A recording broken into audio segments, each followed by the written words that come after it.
তারপরে আমার কাছে যে কান্ট্রিটি আছে সেটি হচ্ছে অনেকেরই স্বপ্ন, অনেকেরই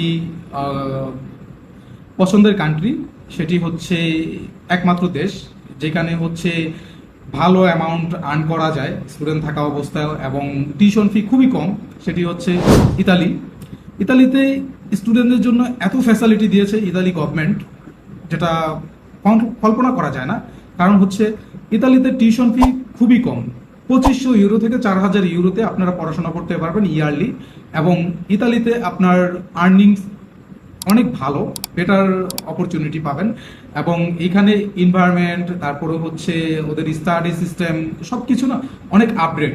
তো ইতালিতে যারা গেছে ভাই এই পর্যন্ত স্টুডেন্ট ভিসা যারা আছে তারা তাদের মানে ভাগ্য পরিবর্তন করে ফেলছে।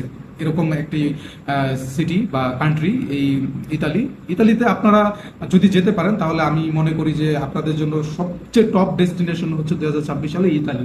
ইতালিতে প্রচুর সংখ্যক ক্যান্ডিডেট আছে বর্তমানে, তারা ইতালিতে যাওয়ার জন্য ট্রাই করছে। আর ইতালি গভর্নমেন্টও এই সুযোগটা দিয়েছে যে তারা যেন ইতালিতে গিয়ে পড়াশোনা করতে পারে এবং affordable tuition fee, affordable living cost